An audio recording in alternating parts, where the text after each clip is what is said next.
Hello bachcho, let's see this question. In each of such questions, one question is followed by two statements, 1 and 2. The answer is A. If the question can be answered by one of the given statement alone and not by other. B option is if the question can be answered by either statement alone. C. If the question can be answered by both the statements together but not by one of the two. D is if the question cannot be answered by using both the statement together. Question is parallelogram ABCD a square. Statement 1, diagonal of a parallelogram ABCD are equal. Second one is diagonals of a parallelogram ABCD intersect at right angle. The correct answer is A, B, C and D.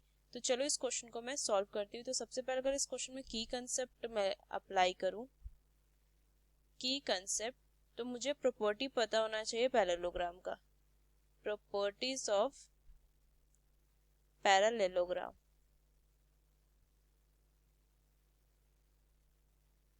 तो चलो इस question को solve करते हैं। तो अगर मैं सबसे पहले यहाँ पे देखूं स्टेटमेंट में, फर्स्ट स्टेटमेंट या इस पैरेललोग्राम ABCD स्क्वायर, अगर मैं यहाँ पे एक पैरेललोग्राम ड्रॉ कर लूं तो मुझे ये ABCD, तो मुझे बता यहाँ पूछ रहा है कि क्या ये पैरेललोग्राम स्क्वायर हो सकता है। First statement is diagonal of parallelogram ABCD are equal. तो इनके जो डायगोनल्स है ना, BD एंड AC, इनके डायगोनल्स हो गए, ये इक्वल दिए हुए हैं।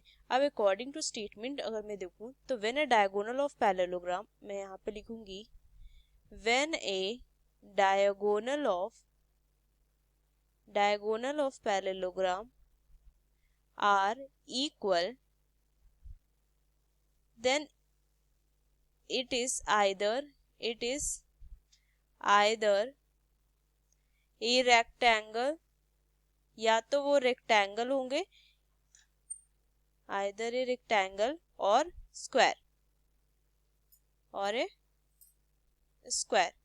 और अगर मैं देखूं second statement, diagonal of parallelogram ABCD intersect at right angle, ये इंटरसेक्ट कर रहे हैं राइट एंगल पे। तो यहां से लिखूंगी also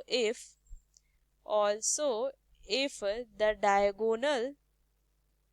diagonals intersect at right angle, अगर वो इनके डायगोनल इंटरसेक्ट करेंगे राइट एंगल, तो वो तो क्या हो जाएगा, then it is a square.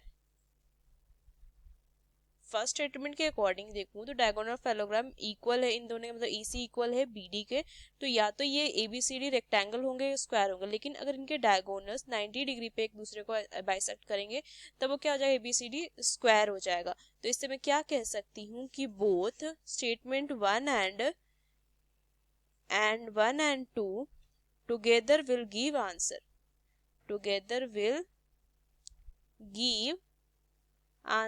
तो कौन सा ऑप्शन सही हो जाएगा, ऑप्शन कौन सा, तो C, if the question can be answered by both the statement together but not by one of the to.